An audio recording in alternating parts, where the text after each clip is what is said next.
Let's talk about the changes to the uniform guidance that have been made that came about in October of 24. And I'll talk about some of the older changes just to refresh you a little bit, and then what's in effect now. And of course, some of them have to be adopted by DOL, like we talked about closeout and things like that. So until they update 2900, you're still following what 2900 says right now. So brief history of circulars. In the old days, we had the old principles, A87, A102, A133, A21, 110, 133. I mean, it took me about 4 years when I started. What does all that mean? All these different circulars and whatnot. And you had to follow them based on if they're governmental, non-governmental, educational. Every type of entity had a cost principle, had different administrative requirements, had single audit requirements, and so forth. So that's all changed. And then we went into the 2 CFR, 210, 215, 230.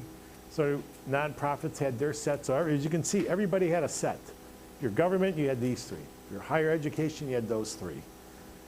Nonprofit had these three. Commercial had the 148 CFR 31. That's the federal acquisition regulations, right, for cost principles. So they still, commercial organizations, for-profit, they still follow these for cost principles, right? We consolidated all that. Then we had, DOL had after that, what was DOL? We had 29 CFR 95 and 97. One was for institutions of education, nonprofit, and commercial, and foreign governments, and then we had one for cooperative agreements for state and local governments. So that would have been like our 2900 back in the day. So you had, you had 8 or 10 of these things, like what does it say? And they would be contradictory. If you're educational and you're dealing with a nonprofit, which rule applied? 110 or A31 or whatever. So that's when they said, no, we're going to create one. Whoa, that's a bit. Whoa. Back off. Let me move this out of the way. Better move that. So, then we came to 2 CFR 200, and everybody has to adopt that. That was it. The government said no more of this stuff. There's one set of uniform guidance, admin requirements, and cost principle and single audit requirements, unless you have like these separate legislative type things, and those go into 2900. Each agency has something in that. If you look in the book, the guidance, you'll have a section for each agency that says, we have these little nuances, these are our 2900 and so forth. Okay, so it's organized. You have definitions, general provisions, pre-award requirements, post-award, cost principles, audit requirements, and then the appendixes, right? Straightforward. Again, Department of Labor, 2 CFR 2900, we have ours. You got 2998 for non-procurement, debarment, and suspension. Those apply to us, if you have how to put somebody on the suspension list, debarment list. And then we've issued our requirements updated too, so we're going to try to update 2900 very soon. One thing they did is they grouped procurement into 3 areas, right? You have informal, micro purchase, and small purchase, formal sealed bids proposals, and then non-competitive. These all have thresholds. We'll talk about that tomorrow in procurement, but so you have informal, formal, non-competitive.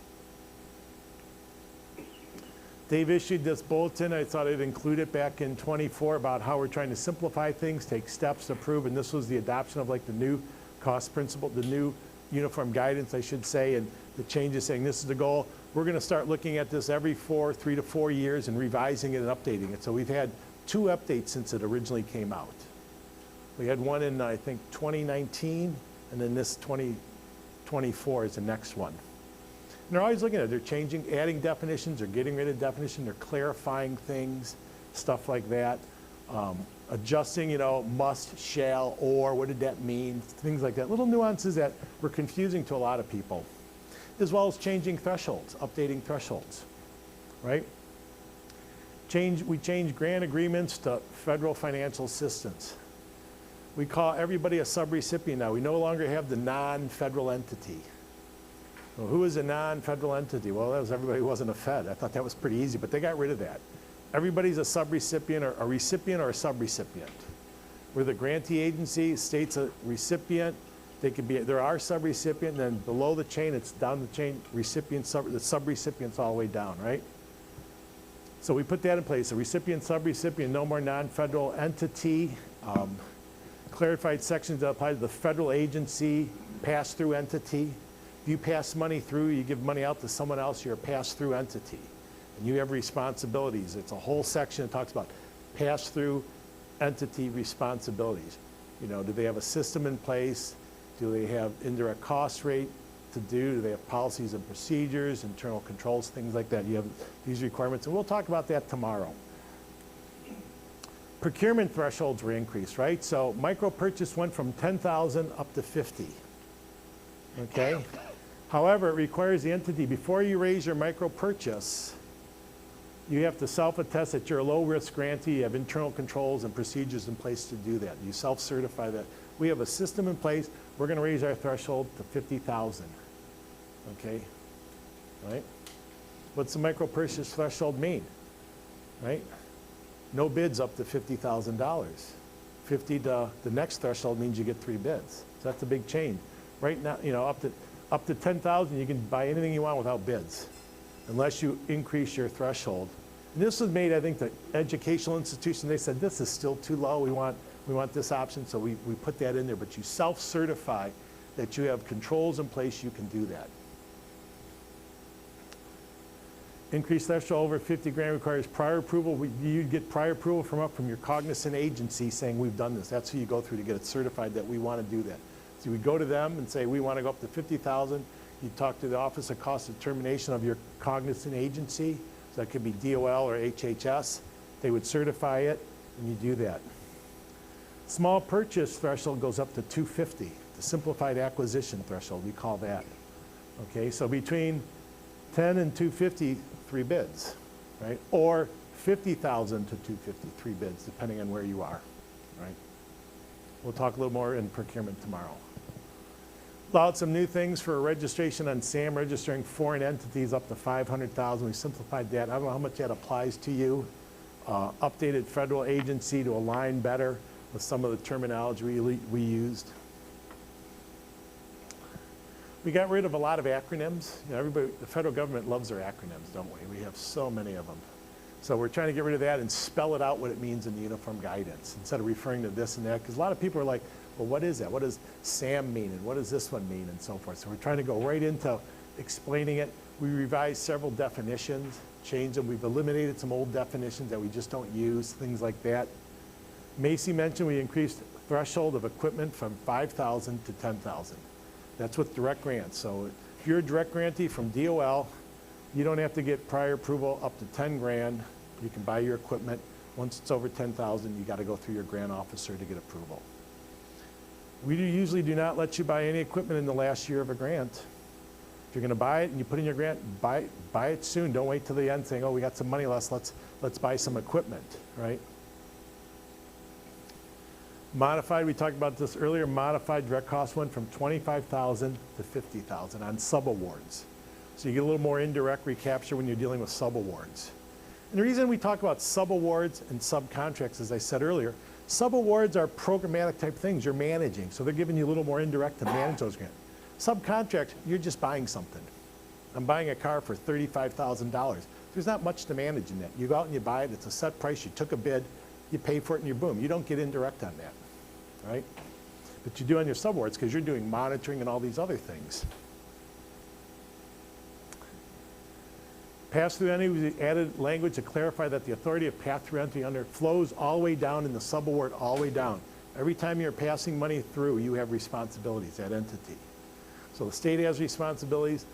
They pass it to the local board. They have responsibilities to deal with that. You give it to a sub-provider, responsibilities. They sub it out somewhere else. You have responsibility. It goes all the way down the chain. Period of performance simplified. They simplified that. I don't know why that was a big deal. You know, ours are straightforward. The grant starts on this date, it ends on that day. I think what they're worried about is like sometimes we incrementally fund things. You know, like a disaster grant will say, we're gonna give you $2 million up front. It may go over 3 or 4 years. So like, what's the period of performance? What was the budget period? And that amount of money, you have a budget period, and then you're getting new money, and what's the new budget period? So they tried to simplify all that and so forth.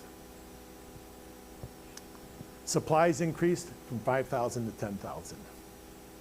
So if you're buying supplies over 10,000, of course, you get our approval.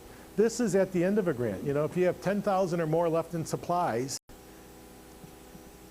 you got to pay us back, right? So we say under 10,000, you just keep it, right? Certainly at closeout equipment, what happens, you know, you go through a disposition process with equipment. You tell us in your closeout if you bought equipment, what are you going to do with it? You keep using it, so you don't want to use it anymore. You can let another employment program use it, all the way down Lugson's employment and training, they can use it. It's at the point of when you want to get rid of the equipment, what is the value? If it's over 10 grand, well then you get rid of it and you give us the money back. If it's under, you just keep the money, sell it at auction, right? So like when you go out in this hallway, you saw all that equipment out there, all those, that's nothing. You just dispose of that because it doesn't have a value over $10,000, right? And this is unique because we had some discretionary grants back, I don't know, 6, 7, 8 years ago.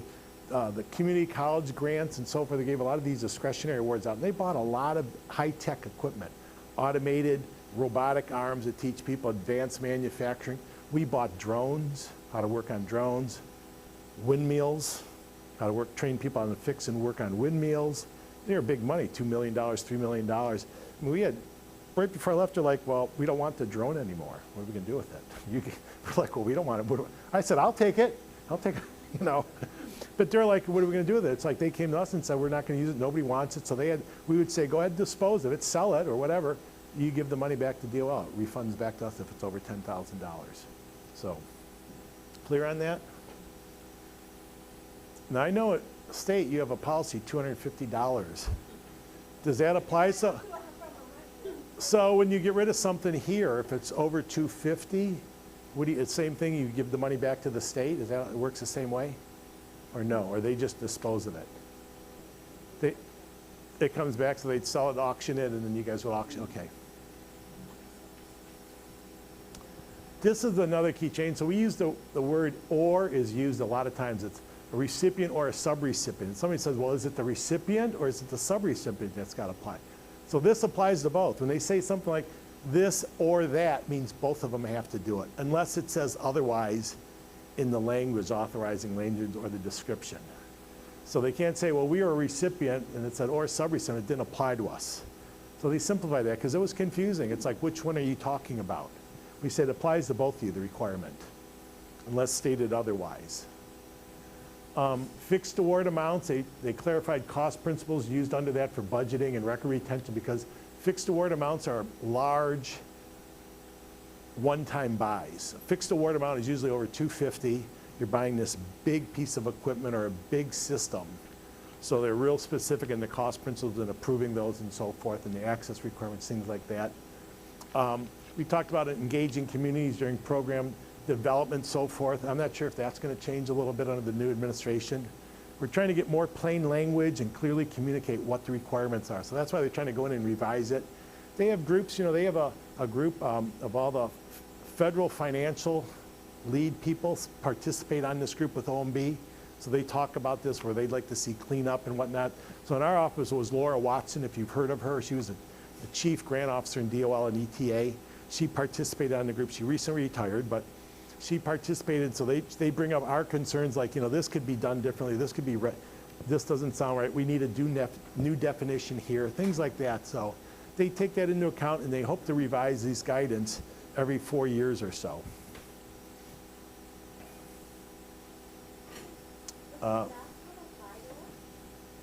Emphasize plain language, communicate, identifying an eligible applicant, providing executive summary, and providing technical assistance. NOFO, I don't even know what NOFO means. Here's one. What is this? NOFO. Oh yeah, there you go. There you go. Notice a funding opportunity. Sorry. So I think what that is like when we're issuing our RFPs, but you know they change. I mean, it used to be we used to call it something else, OA, but that's when they're doing their RFPs, putting out a grant award. We publish our solicitation, and we're saying, let's use more simple language, what we're looking for, so more organizations can bid on it, right? Because sometimes we write them very technical, and it limits who can apply, or will dictate only these organizations can apply, and so forth. So we're trying to be more plain language of what we're looking for. No, it's, well, federal, like we publish these so that you can apply for a direct grant, right? We talk about emphasizing diversity and reviewers in the merit review panel. So we panel grants. When you apply to grants, we take people in, and it's usually not people who work for our agency. Usually we get retirees or other people that panel these grants. And then we assign a federal person to manage it to be sure it's confidential. They input the right information for when they rate them, and then the secretary makes a decision of who they're going to fund. So we change that so it's not the same people and so forth, things like that. There's a lot of changes in the revisions to telecommunication information. You know, there's certain equipment you cannot buy from certain Asian suppliers, Chinese suppliers and whatnot. They're banned, things like that. Big emphasis on whistleblower protections. Hopefully that stays in there good, because as you hear, there's a lot of current things happening with whistleblowers right now, but the uniform guidance really beefs up internal control, conflict of interest, whistleblower. You know, they really want strong internal controls managing these funds. Clarifying statutory national policy requirements. So, you know, what are we trying to accomplish with this? Try to simplify that when we're going out for RFPs. Internal controls, as Macy mentioned, must include cybersecurity measures. You know, as you as an entity, do you have cybersecurity controls, access to information, personal, private information? Do you protect that? You know, we do reviews and say we want a list of your participants. We get a list of people's social security numbers and everything. So don't do, you know, you're sending us over an email, stop that. You know, we just need a name or an identifier. We don't need any personal information. We've clarified disposition of equipment. I've talked about that. You know, it's at the time of disposition when the last entity does not want to use it anymore. Big thing here is we have allowed tribal organizations to use their own policies and procedures for procurement, disposition of equipment, as long as they're consistent with the general requirements. In the past, we said, no, you must follow the federal rule. Now we said, no, you got your own policies and procedures. You can follow your own policies and procedures, as long as they conform with our, you know, overall federal guidance.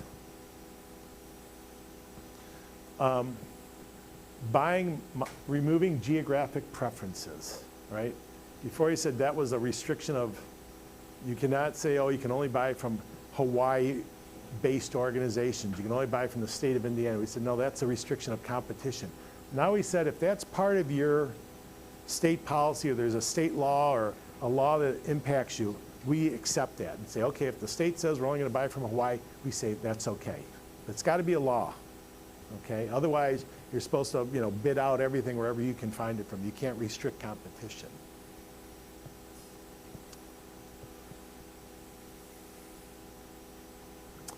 There's a lot of talk about, you know, awarding grants and how many jobs it's going to produce and things like that, and taking that into consideration. What type of things you're doing, you know, scoring, giving extra credit if some proposals provide more jobs or will create more jobs. You get a little more points on that thing, as opposed to just how well that project is. So we've made little changes around how you rate proposals and things like that. Also minimizing what we require for reporting. Not overly adding more reporting requirements, more little breakouts. We need to know this, need to know that. I think that's going to change if we revise the 9130. If OMB says, well, we're just going to have one standard form, it'll be a lot different. Like, what does ETA do then at that case? Pass-through entities, you're responsible certainly for your subrecipient, your contractor determinations, distinguishing between subawards from contracts. So you're still responsible when you're buying things and funding things.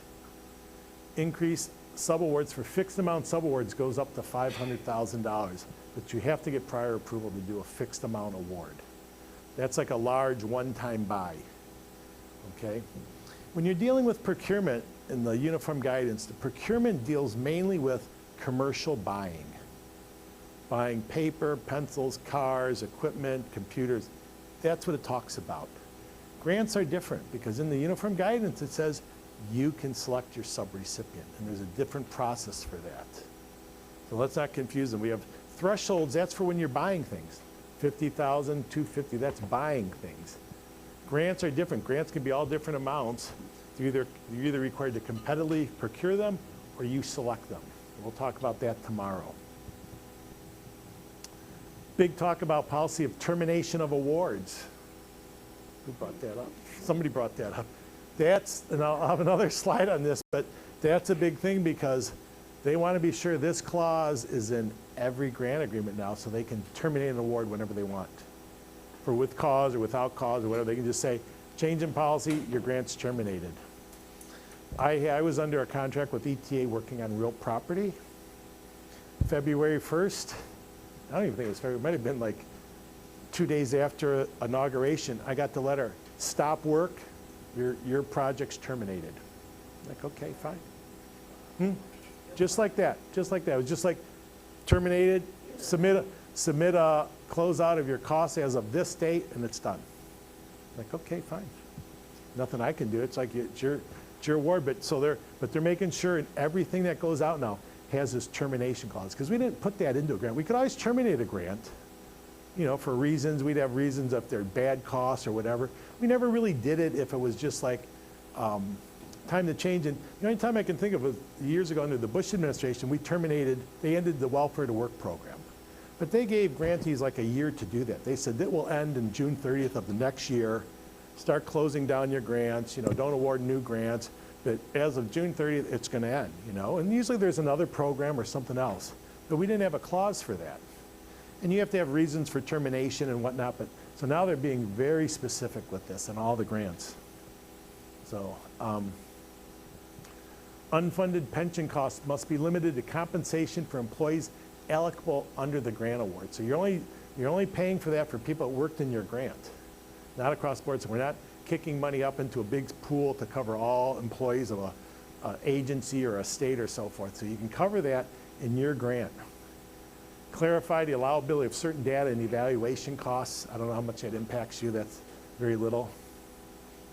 This is the one allowed, it's coming. We haven't adopted. Allowed administrative costs associated with closeout and adjusted closeout requirements. So they're going to let you charge admin costs for closeout, but it's not in effect yet for you. Okay?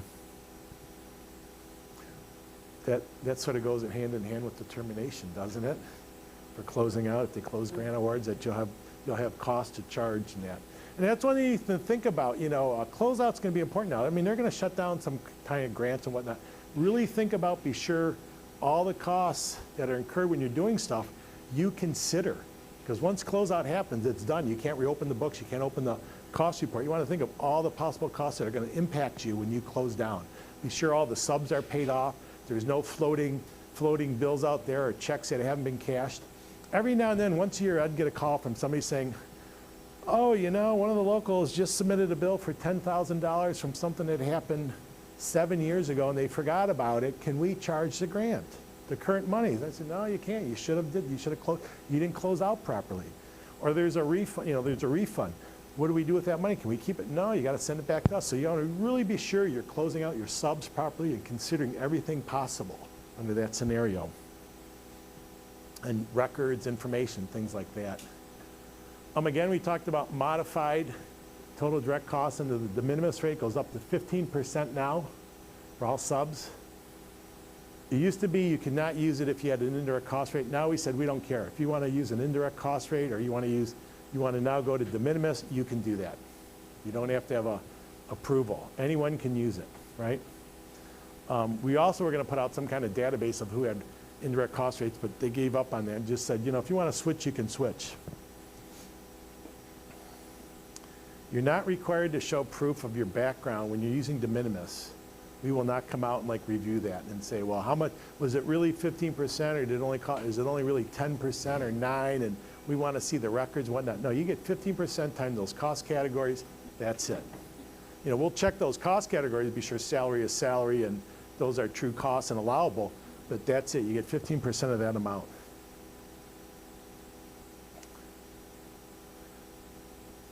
They get to charge 15%. You can't compel them to do it, and you can't compel them to do something else. You can't say, well, I'm only going to give you 12 or 5 or whatever.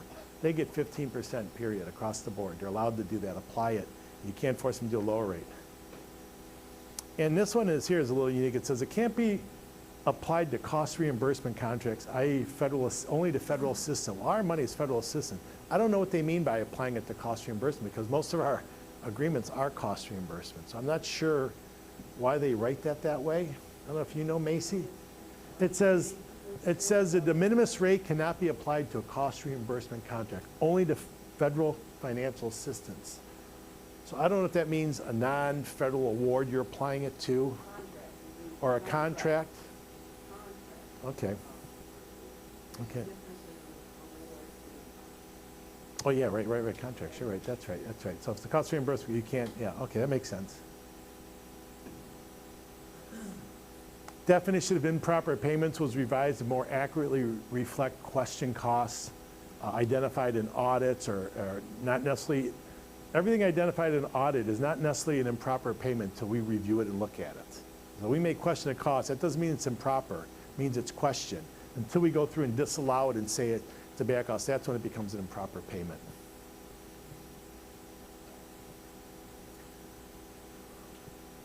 This is the thing about period of performance. They made big distinctions. I don't know how much it applies to us.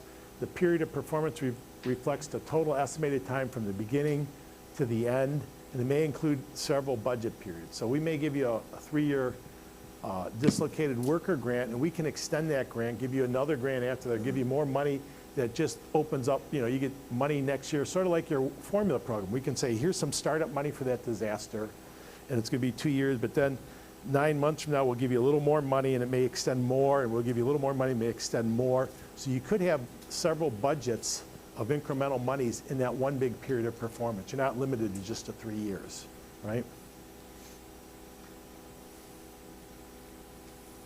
And there's no guarantee we'll commit more funding after a budget period. It all depends if ETA has the money or not. Sure.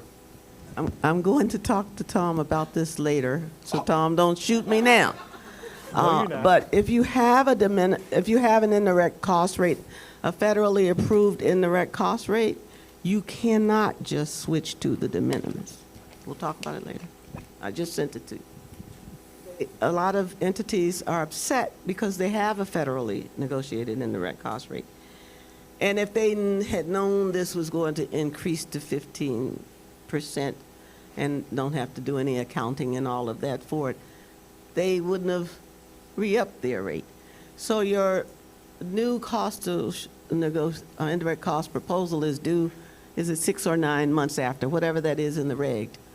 Some are saying we're just gonna let it lapse, and then we'll start using the de minimis.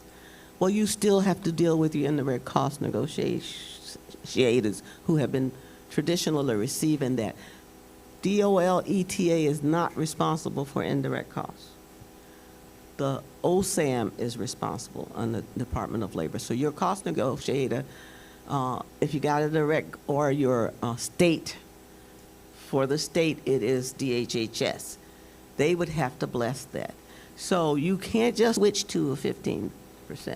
And if you have 10% de minimis you've been using, you have to finish that for that award. Then you have to prove why you think now it should be 15 if you were living with 10. So I just wanted to say that. So, and if you have costs over, for instance, you have been using 10 and you're coming in with, your cost is coming in at 12%. I don't want to use the 12%. That 2% can be used as recipient share contribution. Okay. It's a lot going on with these grants, but I just wondered.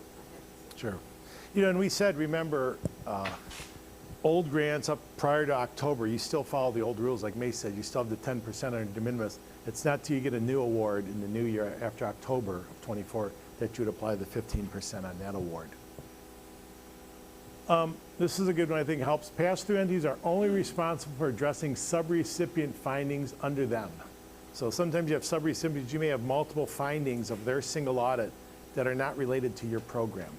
You're only responsible for those that are related to your program or your subrecipient that relate to that program. So you don't have to resolve all these other, resolve all those other, they deal with their federal agencies or the other entities that have those. You just deal with your findings. And then the pass-through entity may rely on a subrecipient's auditors, cognizant agency for oversight of routine audit, follow-up, and management decisions. So that's, you're dealing with DOL with the auditors, and they would handle those. We're trying to reduce the burden. Of course, we're always trying to reduce the burden. We do a good job at that, don't we? Just add more reports, and now we don't let you draw cash and all that stuff that's happening. That definitely doesn't reduce the burden. But relying, PTs relying on the cognizant agency to deal with these agency entry-wide issues that are in some of these audits. For example, we get single audits of a state. They'll have our findings, but they'll have HHS, they'll have HUD and all that. We get the audit, we just deal with our findings. We don't deal with all this other stuff. And it's sort of the same with you. You're only going to deal with that. I don't know how much you have where you have a subrecipient that has multiple findings that would come to you. Usually you're just getting your findings for your program. How many of you have subs that have to have single audits? Do you have a lot of big subs out there, subrecipients? Or no, it's probably at your level, but not below you because that's not the money there, right? Yeah.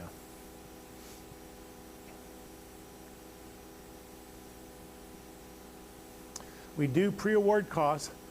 Only by the grant officer can approve pre-award costs to a grant, okay? If they're allowable within a permit, we usually say that. If we're giving awards, sometimes we say, we want you all to come into DC, we're gonna do some training, it's before your grant starts. We will pay for your travel and costs to come to this meeting to talk about your new grant. So that's pre-award costs are not allowable unless specifically authorized in the award or by the grant officer, right? What? Could have live money and decide to approve pre-award costs that are, Well, they don't. your deadline, your money's good for 3 years, kind of thing. Technically, you could approve, it's when you have to do the federal piece. Right, it's usually with a direct grant, 'cause it's an individual, because you have a rolling 2 years or 3 years, so it's ongoing. There's no such thing as pre-award to you. It might be if it's a statewide activities, they give you money for a specific grant saying, we're going to give you $50,000 to serve this population starting July 1st. Well, that doesn't mean you can charge costs today for that, prepping for it, it's July 1st, unless the state would say, you can start charging costs, these type of costs to get ready. We need some information from you, submit us some procedures and all that stuff, so they can allow that. But ours is because you have this rolling formula program, there's no really pre-award to your grants. It's only a direct grant, like a youth build and so forth.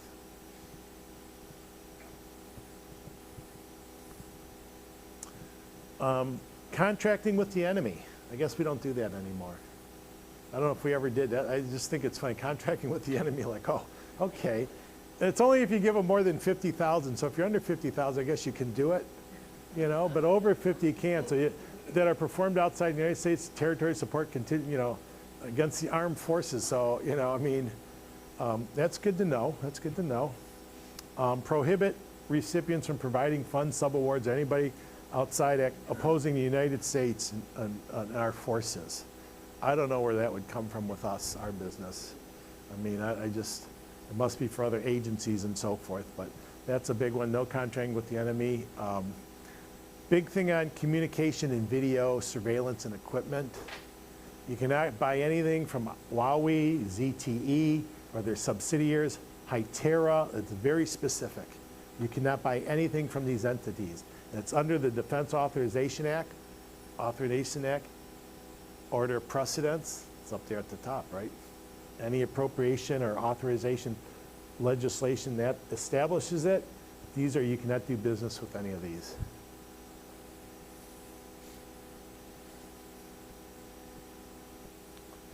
Termination may be terminated in whole or part based on the termination, can be any reason, greatest extent authorized. We can just say it's no longer effectuating the program goals of the agency priorities. So that's going to be the language. That grant is no longer part of this administration's priorities. That's what they will use when they terminate grants, right? So they can say this is not, we're not training in this area anymore. We're not doing this kind of training. We want to do this, so we're terminating these and moving the grant funds over here.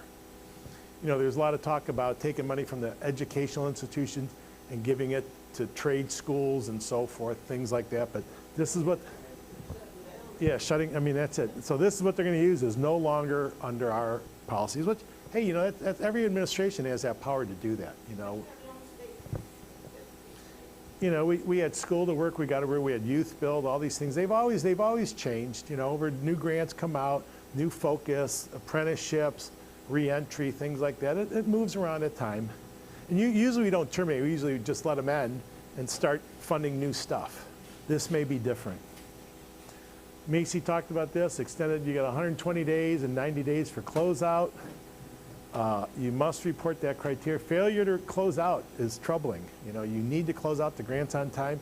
We do on occasion, when you mentioned a question about indirect, we do have some power to keep that open till you get the updated indirect. You know, there's a grant officer in the closeout unit. So you work with them. We didn't get our rate approved yet. Can you open our grant? And they'll keep it open till you get it. You know, it just depends how long. Usually it's, you know, it's under a year, hopefully, but they'll keep it open for several months so that you can eventually close out, because we have a year to close it out. So there is flexibility there, but you work with the grant officer who's in the closeout unit to do that. Pursue enforcement actions at withholding payment, disallowing costs, withholding further federal awards. A lot of power we have at closeout. Remember, you want to be sure everything's dealt with. Your records, your equipment, disposition, things like that. We keep things open if there's any legal issue going on or any audit going on or any disallowed costs or appeal. That grant stays open until we deal with that, and then we close it out. Mandatory disclosure.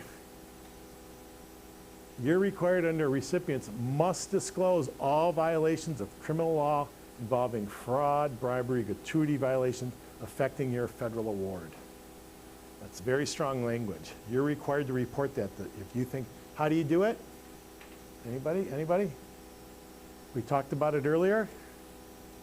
Anybody? Incident report, right? Or a hotline, right? There's, and you know, if you're not sure, call your project officer. I think, and I got this, I'm not sure. They'll tell you. Usually we just say file the report. If it's not a big deal, well then it just gets, you know, it gets closed out. Recipient are required to disclose any credible evidence of a violation of federal law and so forth under the Civil False Claims Act. Required written disclosure to the federal awarding agency and pass-through entity if applicable. So it's very specific. You're aware of it, you got to report it. Updated thresholds. We removed the simplified acquisition threshold for fixed award amounts, which is currently in place, but we're making that flexible so entities could determine what they want that to be based on your specific agency and what kind of business you're in. Usually educational institutions have a higher threshold of buying things because you're buying big amounts, high-tech equipment for training classes, things like that. Usually doesn't apply to, I mean, how many of you ever procured something over $250,000? I mean, I don't know many. I mean, it might be in some big cities, but even that's a big amount. Usually I've seen it when they're buying a state may, they're buying like a new accounting system or a new unemployment system. You know, those are big awards, millions of dollars and so forth.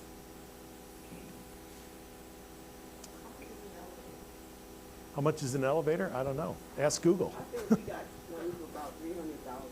Just think, you know, always think, what is this that we have? You can look to see what the customary price is and stuff.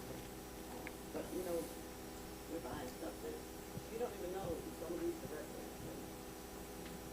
I mean, we had some big grants, like I said, we had these, I don't know, maybe 8-10 years ago, we bought a lot of high-tech equipment that was expensive.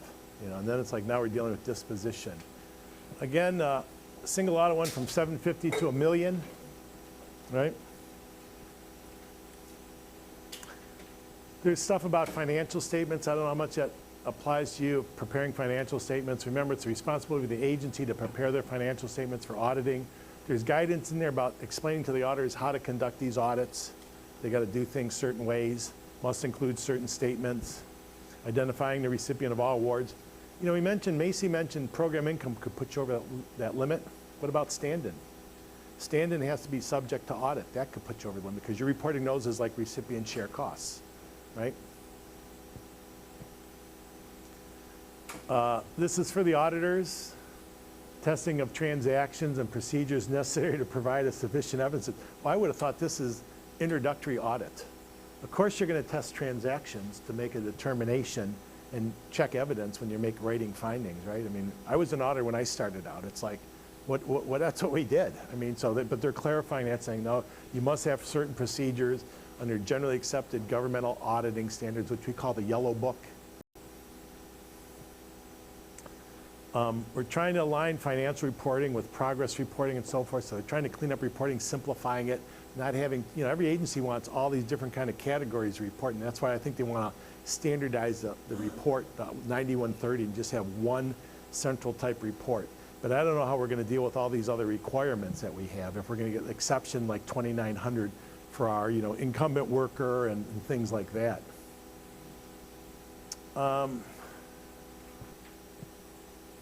Next step, I mentioned this, you should start looking at your business.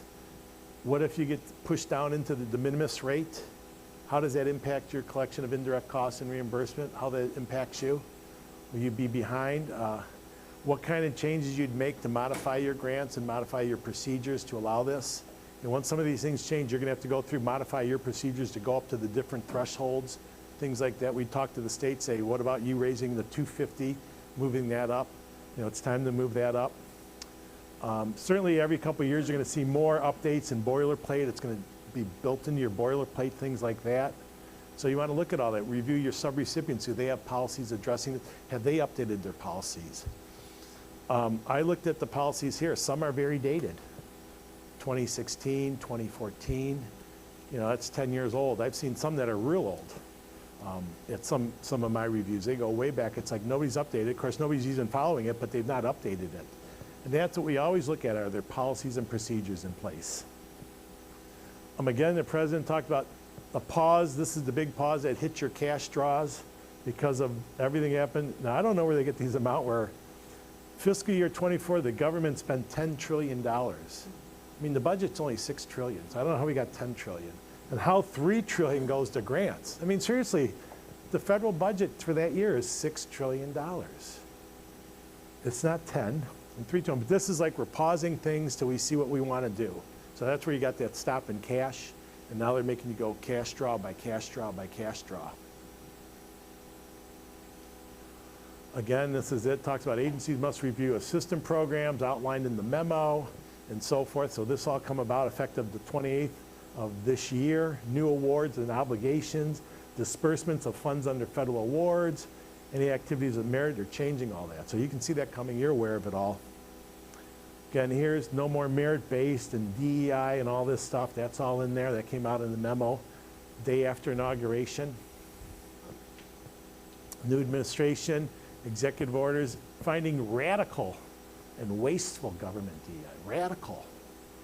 Ending all illegal discrimination, restoring. So this another memo came out that those grants are looking at every grant using AI to go through for language, and anything that pops out, it's getting yanked. Any kind of language like that, it's in your awards. And we had a lot of awards like that that have serving this community, helping this community, these participants. That's all getting terminated. It may have been. On which website? Where? This is DEI programs preferencing ending illegal discrimination. So it's not in effect yet. Okay. Where would we find? Oh, of course, this was issued by us, by DOL. So I mean, yeah, that could have been. They could have issued another one saying. This is from the 5 words that killed millions of grants in the administration. Termination. No longer effectuates the program goals. That's the term they're going to use, so be aware of that. The only thing I think right now is just, and they're not even grants, was the Job Corps that they've terminated, that we're aware of. The which one? The Job Corps. Yeah, Job Corps is the only one we're aware of, and those are contracts. They can do it. Oh, wow. They can shut it down. Oh, they can stay open or close? They can stay open. Yeah, there's like a hold on that, I think. And those are interesting because those are contracts. And contracts are a lot more to, you can't just shut them down. There's going to be a lot of costs to close a Job Corps center with a contract. Plus, they have language where they could probably, you violated my contract, you can at least pay me the balance, or I'm going to sue for these costs because I've invested money into the building and all this stuff. So that's going to be real. Grants are different. We'll pay you up to the date of the closure. Contracts, well, we got a contract in place. You can't just dump it. The federal government, your contract law is different. So. People live in Well, most of them do, yeah, most of them are. Even the, like Micronesian kids and stuff that come here to Hawaii, if they shut it down tomorrow like that, how would they get home? So, I mean, stuff just went down. Well, they did, and they're having a hard time getting the kids back. I just stopped. So what happened to the kids? I heard that They went home. Somewhere. How many Job Corps centers do you have here in Hawaii? 2? Where are they? Here and? Oh, wow. Wow. the newest one is here, right? I think they got something else. So this is a record for me. I've never finished early. Oh my God, can you believe that?